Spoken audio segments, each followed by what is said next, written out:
জন্য আর আল্লাহকে খুশি করার জন্য চিৎকার করে আবারও পড়ি আলহামদুলিল্লাহ।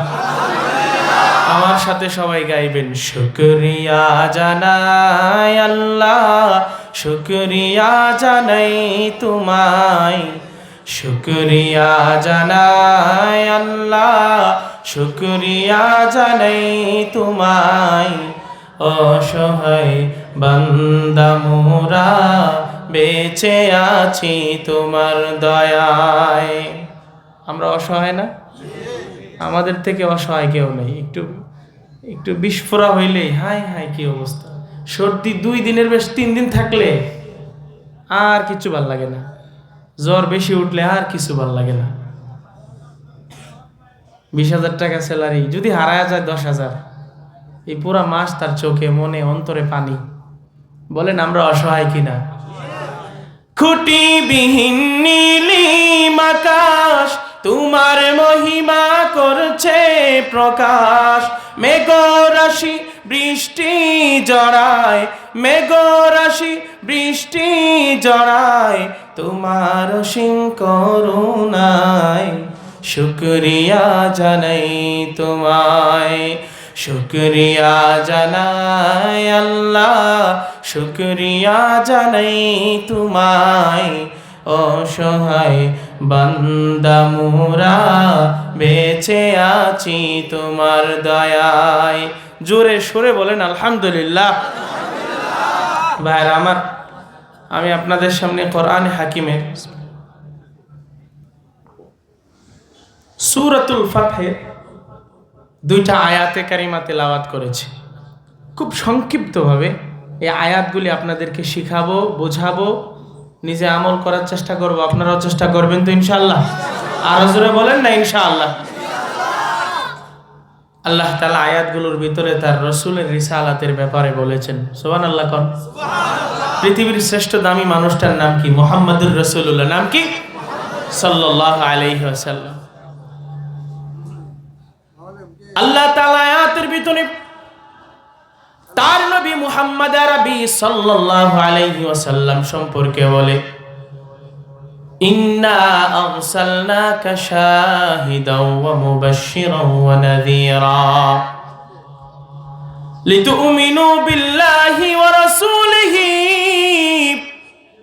ওয়া তুআযযিরুহু ওয়া তুওয়াক্কিরুহু ওয়া তুসাব্বিহুহু বুকরাতাও ওয়া আসীলা।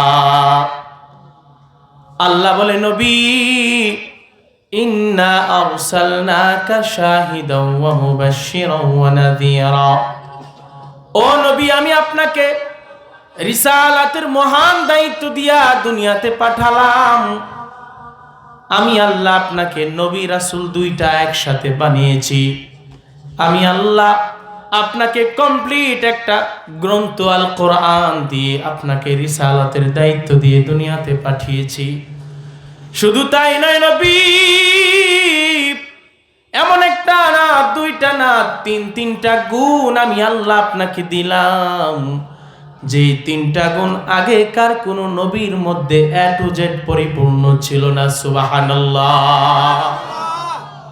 এমন কি 3টা গুণ আল্লাহ তাআলা তার হাবিবে কিবরিয়া মুহাম্মদুর রাসূলুল্লাহকে দিলেন। আল্লাহ বলে, নবী আপনারা আমি সমগ্র মানব জাতির কাছে, আপনার উম্মতদের কাছে, বনি আদমের কাছে রিসালাতের দায়িত্ব দিয়া আপনারা আমি প্রথম একটা বড় গুণ দিলাম, রিসালাতের সহায়ক গুণ। সেই গুণটা হলো, নবী আপনি হলেন ইন্না আরসালনাকা শাহিদা, নবী আপনি হলেন সমগ্র মানব জাতির জন্য রাজসাক্ষী। সুবহানাল্লাহ। আল্লাহ তাআলা তার রাসূল সম্পর্কে বলে, নবী আপনি সাক্ষ্যদাতা। এখানে আমাদের এই টপিক পয়েন্ট একটু বুঝতে হবে, 2-4 মিনিট যায় লাগে। নবীজি সাক্ষ্যদাতা, তো নবী কিসের সাক্ষ্য হয়েছেন, কি বুঝাইছেন এই আয়াতের মধ্যে? বোঝা দরকার আছে না নাই? জানি আপনাদের কষ্ট হবে।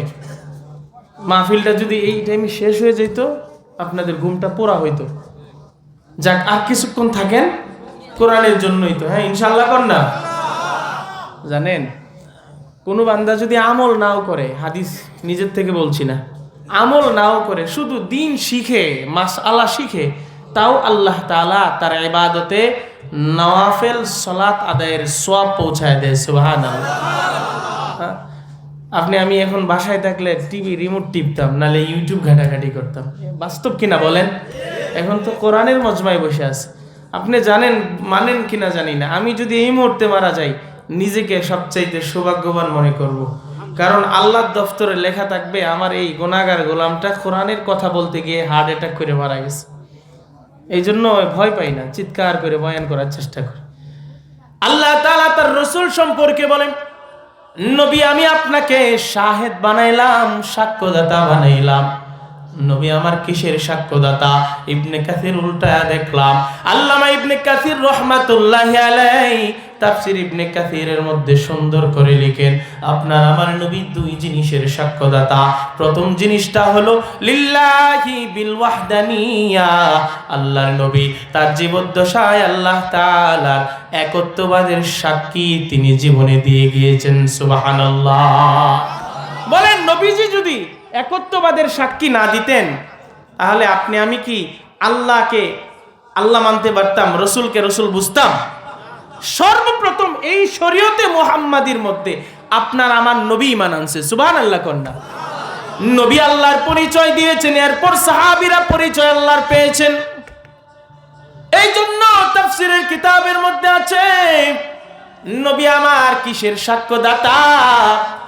নবী আমার সর্বপ্রথম লিল্লাহি বিল ওয়াহদানিয়া, আল্লাহ তাআলার একত্ববাদের সাক্ষী দিয়া উম্মতদেরকে, তার আদর্শের গোলাম যারা আছে, উম্মত যারা আছে, তাদেরকে আল্লাহ তাআলার তাওহীদের পরিচয় দিয়েছেন। সুবহানাল্লাহ। এটা হলো রাসূলের প্রথম গুণ, নবীজি সাক্ষ্যদাতা। আমার কথা সবাই মাথায় রাখেন, প্রথমটি না বুঝলে দ্বিতীয় ধাপ, তৃতীয় ধাপ বুঝবেন না। নবীজির প্রথম গুণ কি আয়াতের অধীনে? নবীজি সাক্ষ্যদাতা। বলেন কি? সাক্ষ্যদাতা। নবী দুই জিনিসের সাক্ষ্য দিয়েছেন। একটা সাক্ষ্য তিনি আল্লাহর ব্যাপারে জিন্দেগিতে দিয়ে গিয়েছেন, আর একটা বিষয়ের সাক্ষ্য আল্লামা ইবনে কাসির রাহমাতুল্লাহি আলাইহি বলেন, ওয়া আলান নাসি বিআমালিহিম ইয়াউমাল কিয়ামাহ, আল্লাহর রাসূল কাল কিয়ামতের ময়দানে সমগ্র মানব জাতির কল্যাণে আল্লাহর রাসূল সমগ্র মানব জাতির জন্য তিনি রাজ সাক্ষী হবেন। সুবহানাল্লাহ। নবী আর রাসূল যারা আছেন সমস্ত উম্মতদের সাথে নবীদের ঝামেলা বেঁধে যাবে কিয়ামতের ময়দানে। ঈসা নবীর উম্মতেরা আল্লাহরে ডাক দিয়ে বলবে, আল্লাহ, ঈসা নবী তো তোমার পরিচয়ের কথা বলে নাই। মুসা নবীর উম্মতেরা আল্লাহকে ডেকে ডেকে বলবে, আল্লাহ, মুসা নবী তো আমাদেরকে তোমার কথা বলে নাই, নামাজের কথা বলে নাই, জিকিরের কথা বলে নাই, কোরআনের সুন্নাহের কথা বলে নাই, তোমার গ্রন্থের কথা বলে নাই। মানে হলো তোমার তাওহীদের দাওয়াত মুসা দেয় নাই। সমস্ত উম্মতেরা মিলে হযরত নূহ নবীর বিরুদ্ধে আল্লাহর কাছে কিয়ামতের ময়দানে নালিশ করবে। সবাই বলবে, আল্লাহ, আপনার নবী নূহ তো আমাদেরকে দাওয়াত দেয় নাই, অথচ নূহ নবী 950 বছর দাওয়াত দিয়েছেন, মুসা নবী 400 বছর দাওয়াত দিয়েছেন, কিন্তু আল্লাহ তাআলার সামনে সমস্ত উম্মতেরা এই পরিমাণ মিথ্যাচার করবে, কেমন জানি তারা মিথ্যার অপবাদে মৃত্যুক হয়ে যাবে। আল্লাহ তাআলা সমস্ত নবীদেরকে মিথ্যার অপবাদ থেকে বাঁচানোর জন্য আল্লাহ তাআলা আপনার আমার নবী মুহাম্মদুর রাসূলুল্লাহকে সমস্ত নবী রাসূলদের পক্ষে সাক্ষ্য বানায়া উপস্থিত করবেন। সুবহানাল্লাহ। আল্লাহর রাসূল গিয়ে বলবে, আল্লাহ, কোরআনে তো আমি পেয়েছি তোমার রাসূল হযরত নূহ নবী তো লাইলা ওয়া নাহারা, দিনে রাতে 950 বছর দাওয়াত দিয়েছে। নূহ নবীর উম্মতের আল্লাহ মিথ্যা বলে, আল্লাহ জানে, তবু সিস্টেমিক্যাল। এ আল্লাহ, মুসা নবী তো 400 বছর বনি ইসরাইলের বুঝাইছে, ঈসা নবী তো প্রায় 40-50 বছর বুঝাইছে। সমস্ত নবীদের পক্ষে সাক্ষ্য দিবেন আপনার আমার নবী। সুবহানাল্লাহ কোন। নবীদেরকে মিথ্যার অপবাদ থেকে মুক্ত করার জন্য আসমানওয়ালা কোরআনে কারীমে সূরা নিসার 41 নম্বর আয়াতের মধ্যে ডেকে বলেন, নবী আপনাকে এমন একটা গুণ দিলাম যে গুণটা অন্য কোন নবী রাসূলকে দেই নাই। আল্লাহ বলে, নবী ফাকাইফা ইযা জিনা মিন কুল্লি উম্মাতিন বিশাহীদ, ফাকাইফা ইযা জিনা মিন কুল্লি উম্মাতিন বিশাহীদ ওয়া জিনা বিকা আলা হাউলাই শাহীদা। ও নবী, ওই কিয়ামতের ময়দানটা কেমন হবে? সমস্ত নবী রাসূলদের মধ্যে যখন ঝামেলা বেঁধে যাবে, নবীদের পক্ষে তাদের উম্মত থেকে একজন একজন করে সাক্ষ্য আমি আল্লাহ বানাবো।